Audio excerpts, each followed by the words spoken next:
আসসালামু আলাইকুম। আসছিলাম আমার এক আত্মীয়র বাসায়। আসার পরে আমার আত্মীয় আমাকে তাদের বাড়ির আঙ্গিনায় একটা জাম গাছের মধ্যে ২ টা বড় ফুকের মধুর বাসা বেঁধেছে।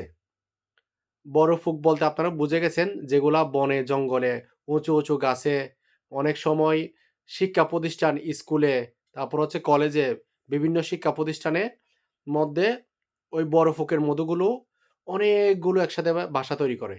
ওই ধরনের বাসাগুলো আমার আত্মীয়র জাম গাছে ২ টা একসাথে বাসা বেঁধেছে। ওই মধুগুলো এখন আমাকে খেতে দিচ্ছে।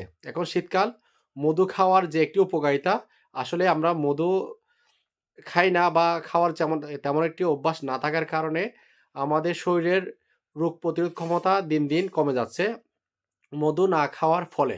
আমরা যদি প্রতিদিন বা সপ্তাহে ১ বার বা মাসে ২-১ বার করে এরকম যদি মধু খাওয়ার অভ্যাস করতে পারি, তাহলে যেমন আমাদের শরীরের রোগ প্রতিরোধ ক্ষমতা বৃদ্ধি পাবে, তেমন আমাদের অনেক রোগ থেকে, অনেক কিছু থেকে আমরা বেঁচে যাই এই মধু খাওয়ার অভ্যাসের কারণে। তো সবকিছু মিলিয়ে আমরা চেষ্টা করব মধু খাওয়ার জন্য। তো এখন আমার আত্মীয় আমাকে এখন চামচের মধু ঢেলে দিচ্ছে আরকি। নাও,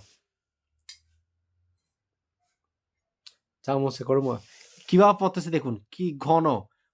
হইছে। যথেষ্ট, মাশাআল্লাহ। এই মধুগুলা কি ঘন এবং কি তার কালার, মাশাআল্লাহ! এখান থেকে যে একটি ঘ্রাণ বের হচ্ছে, যদিও আপনারা ঘ্রাণটা নিতে পারতেছেন না। আসলে মধুর দেখেন অরিজিনাল যে একটা কালার, কোনো কিছু এখানে মিশ্রিত নেই। দেখুন খাঁটি মধু, বড় ফুকের খাঁটি মধু। একটু টেস্ট করি, হ্যাঁ? বিসমিল্লাহির রহমানির রহিম।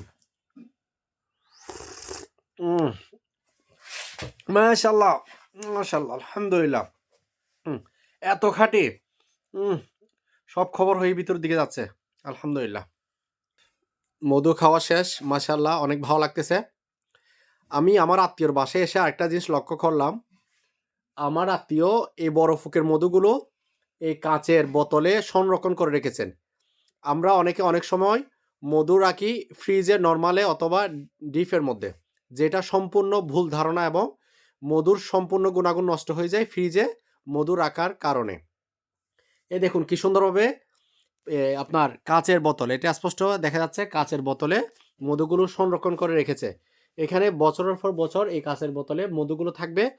কোনো মধুর গুণাগুণ নষ্ট হবে না। আমরা অনেক সময় বিষয়টি না জানার কারণে প্লাস্টিকের বোতলে অনেকদিন মধুগুলো প্লাস্টিকের বোতলে রেখে দিই এবং ফ্রিজের মধ্যে রাখি। যা একদমই ঠিক নয়।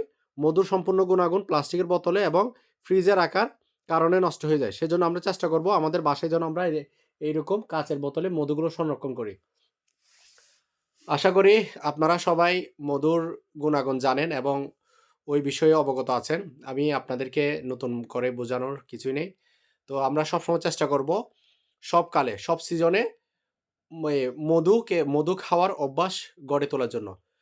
তাহলে আমাদের অনেকখানি আমরা অনেক রোগ থেকে বেঁচে যাব এই মধু খাওয়ার অভ্যাসের কারণে। সবাই ভালো থাকুন, সুস্থ থাকুন। আল্লাহ হাফেজ। আসসালামু আলাইকুম।